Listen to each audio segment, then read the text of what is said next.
This should be the place. Let's find a spot to hide and bide our time.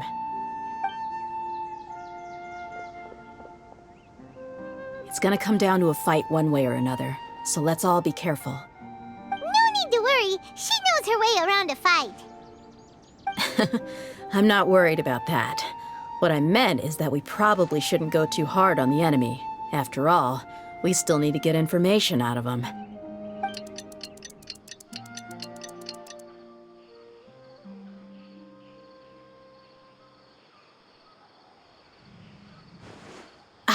Here they come. You ready? Let's not give them a chance to react and end this quickly.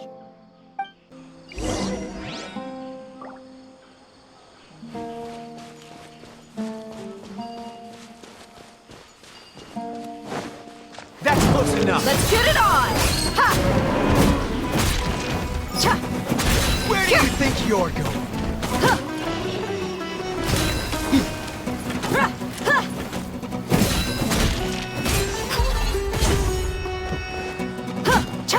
I'll be back. Come on, coward! Buckle up! You want this? Hi! I'll be back. I'll take my leave.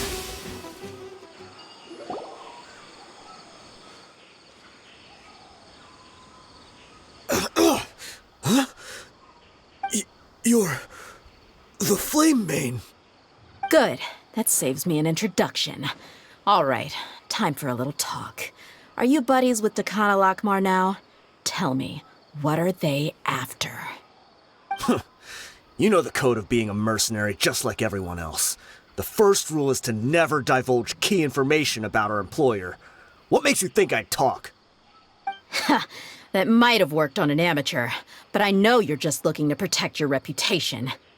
Think about it, though. What's your reputation worth if you won't have the other tools you need to succeed in this line of work? Tools like, I don't know, your limbs or eyes? You've got 5 seconds. You might want to think twice about how much your employer's information is worth to you. Whoa! I'm not joking around. We can do this the easy way or the painful way. 2 seconds! I'll save you the trouble.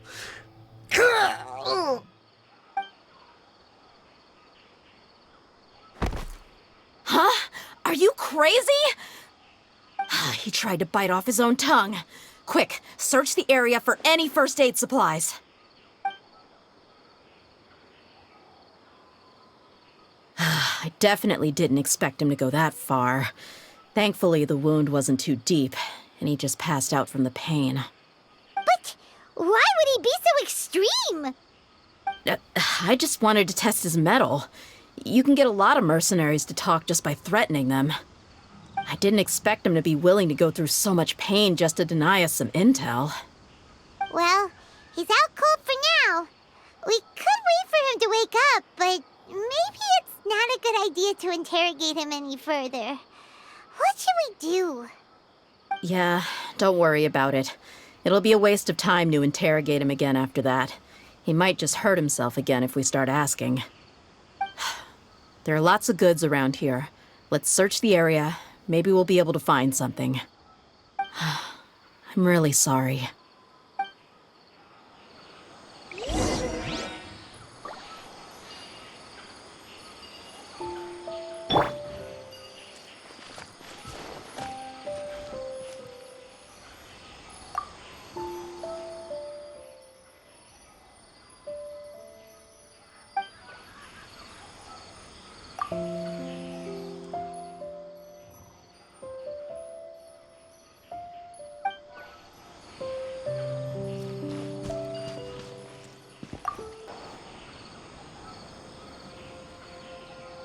We found a piece of paper with a bunch of names on it. Maybe it's a record of something. Let me take a look. If this really is a merchant caravan, they should have a record of their transactions. Yep. I see an entry for Dakana Lakmar right here. Kusela, Idrisi, Bashar, and Takriti.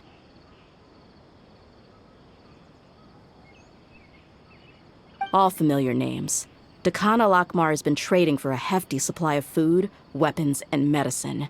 It seems that in the past, they used to receive some canned knowledge as well. This caravan is just one link in their logistics chain. Once in the rainforest, the caravan will exchange the looted goods for Mora, and the funds will then be passed to a specific person.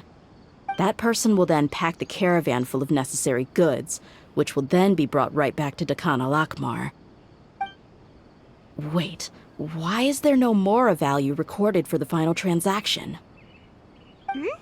No value? Yeah, every transaction before the last one was marked with an exact amount of Mora, but the final one, where they paid for everything to be brought back to the desert, was simply marked as delivered. Perhaps, but they couldn't have known how much they would make off selling the loot. Do they not care about profit margins at all?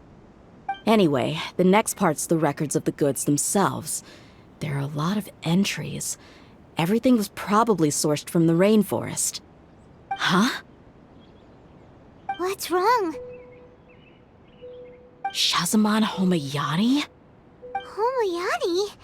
You mean Dunyarzad's family? Could it just be another family with the same last name? I'd be surprised to find someone with the exact same first and last name. Shahzaman Homayani is Dunyarzad's father, and the head of the Homayani family. Just what the heck is going on here? I'm sorry, you're right. I'll consider what we found and not jump to conclusions just yet. But what this piece of paper confirms is that the Homayani family has been providing goods to Dakan al-Akmar.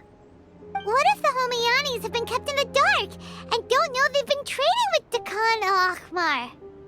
That's a possibility, but if that was the case, why is this caravan specifically named Shahzaman as their person of contact?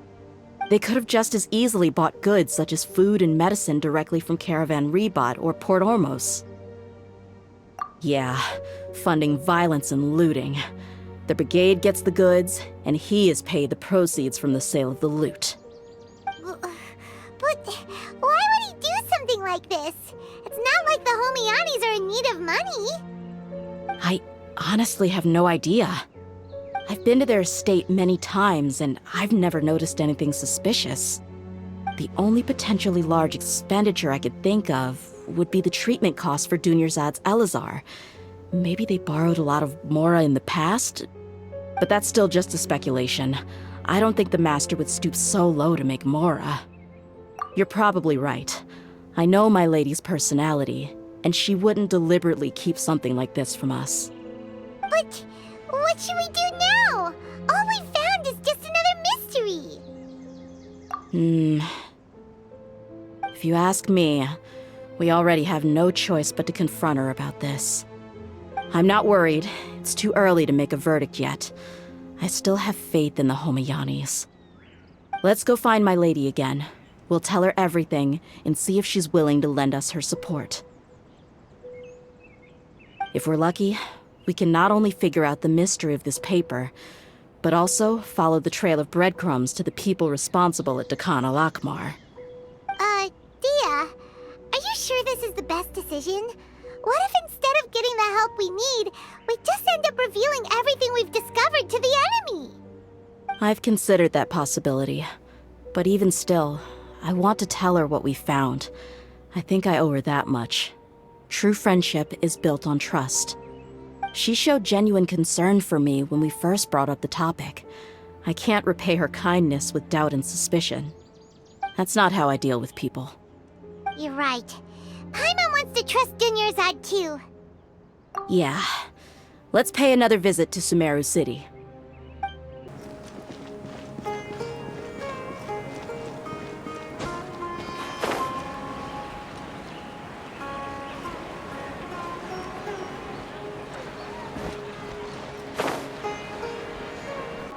We're back, my lady. Oh, you're back a lot sooner than I expected. You mustn't have run into any trouble then. Well, how did it go? What did you come up with? Actually, we're still investigating. It's just that we've discovered something strange. I see. The clues you found have led you back here, in the city? Something like that. Yeah. You all look a little dispirited. Whatever you found must not have been very encouraging after all. Why don't you discuss it with me? Maybe I'll be able to say something to cheer you up? It's okay, my lady. It's not so much about me being upset with my father or anything like that. How should I put this? So something is wrong. Even the Traveler and Paimon have been uncharacteristically quiet. On any other day, Paimon would have already waved to me with a smile and shouted, "Dunyarzad, we're back!" So tell me, what happened? Well? My lady, please prepare yourself for what we're going to tell you next. It concerns the Master. The Master? You mean my father? Okay, I understand. But don't worry about me. I'll listen as attentively as I can. My father has been supplying goods to Dakan al-Akmar? Yeah, it makes as little sense to us as it does to you. I've never doubted the Master's integrity, so I'm having a real hard time rationalizing how he could ever support an infamous brigade like them. Maybe he's not actually aware of the full story and just stumbled into the deal by accident. I can't help but agree with the Traveler. Huh? You mean you feel the same way, Dunyarzad? Thank you for sharing all this information with me. Since you've told me everything you know, I should also tell you about some doubts that I've been harboring for quite a while. In the past, I thought that my father hired a bodyguard for me so that I wouldn't run away and get lost. However, there are plenty of capable mercenaries in the Corps of 30. Why did my father go out of his way to hire Dia? About that. Well, the Homayanis really needed bodyguards, so they reached out to the Blazing Beasts. Later, the Master told me that I was one of the best mercenaries he'd ever seen, and that I should stick around to become one of his bodyguards. He offered me a pile of mora, so I just signed on. Well, but that didn't really answer my question. Just think about it. Why did my father specifically reach out to the Blazing Beasts? Maybe the Corps of 30 just didn't have anyone available, or maybe someone recommended us. I've never given it too much thought. I think I get what you're saying. You'd think none of this was a coincidence. Precisely. At first glance, nothing seems strange or out of place. But there are many parts of the story that don't actually make any sense. If my father had always been in contact with Dakan al-Akmar, then it would make sense for him to bring Dia into our house. You mean the goal all along was to get Dia to be your bodyguard? No, that's too much of a stretch. I cut all ties with my father a long time ago. He has no control over my life anymore. But that still doesn't rule out the possibility that your father has still been trying to influence your life without you knowing. So, the Master was not likely an innocent victim in all of this? Sorry we put all of this on you so suddenly, Dunyarzad. It's okay, Paimon. I should actually be thanking you. Regardless of his reasons, if my father has truly been funding a violent group of mercenaries, then it's my duty to bring him back to reason. But is that really the right thing to do? My father has committed many atrocities and deserves all the punishment that he has coming to him. I have zero sympathy for him. You may call me an ungrateful child, but my feelings will remain the same. However, the Homayani family has treated me with nothing but generosity and kindness. If we decide to investigate this further, we could end up implicating the entire Homayani family. I would be biting the hand that's fed me over all these years. Dia. It's all right, Dia. If anyone were to ask, you could always just say that I'm the one who instructed you to get to the bottom of this. You don't have to do that, my lady. I'm not conflicted because I'm afraid of taking responsibility. Besides, you're the one we should all be worried about right now. Hey, it's still too early to give up hope. What was the thing about friendship again? Right, yeah, trust! You said that yourself, Dia. Besides, there's no point on getting all riled up before we've confirmed all the facts. Thank you, everyone. That makes a lot of sense. I guess I should always remember the trust that I've placed in people. In which case, my lady, could you ask the Master to come out and have a chat with us? Sure thing. I also hope he'll be able to give us a logical explanation. Let's meet at the usual place then.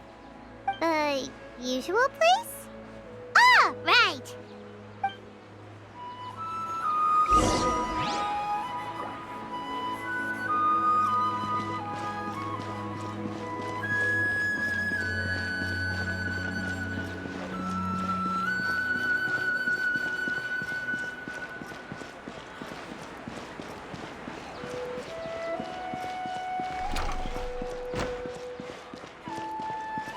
Welcome.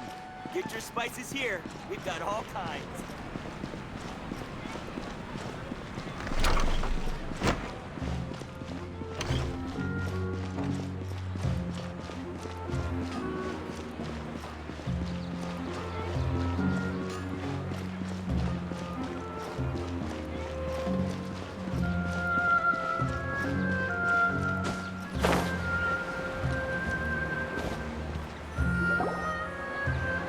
Thank you for coming, sir. Please allow me to introduce these two. This is the Traveler, and next to her is her travel companion, Paimon. Ah, yes, my daughter has mentioned them from time to time. It's a privilege to finally meet them in person.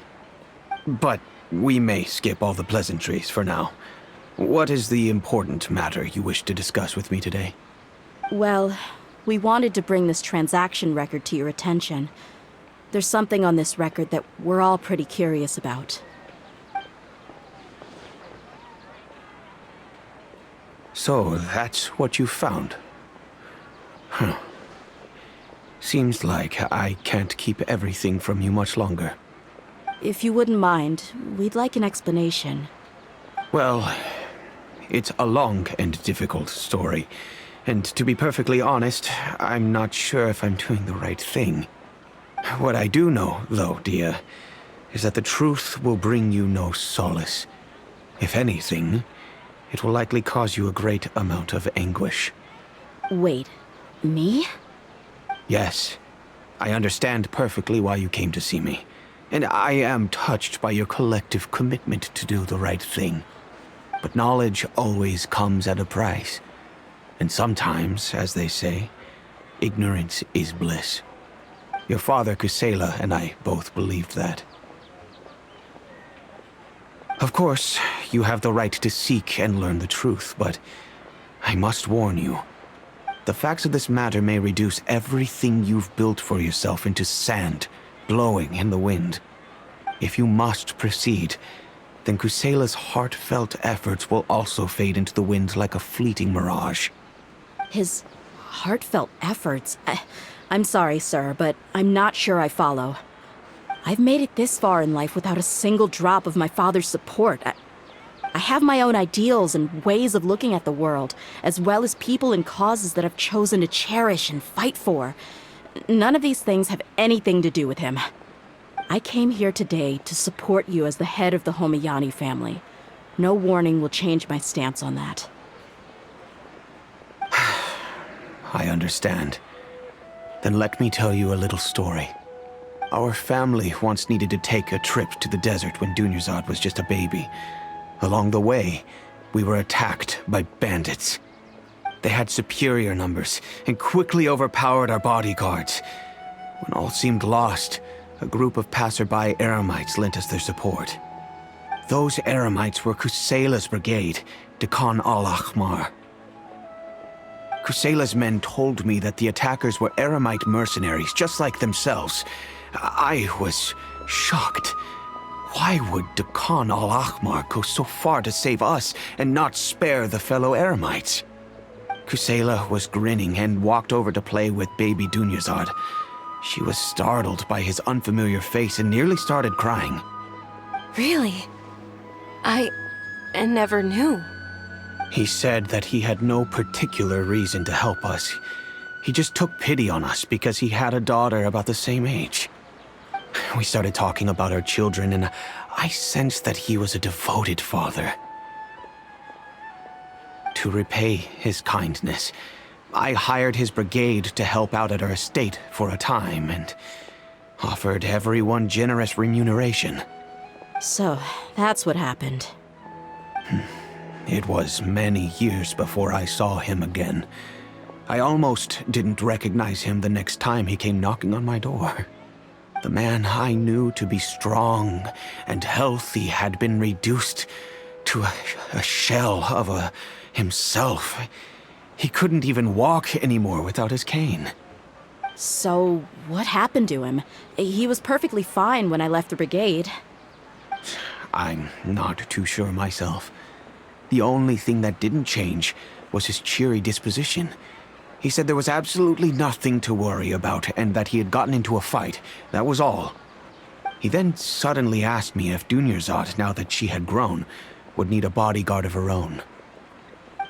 At the time, Dunyarzad was going through a particularly severe bout of her Elazar. There was no need for her to have a bodyguard when she could barely leave the house. But he kept coming back to the topic. Come on, it never hurts to be safe. How do you know a bodyguard won't come in handy one day? I was completely lost at first, until he recommended the Blazing Beasts, and in particular, a mercenary named Dia. So he was the one who recommended Dia to you. Indeed.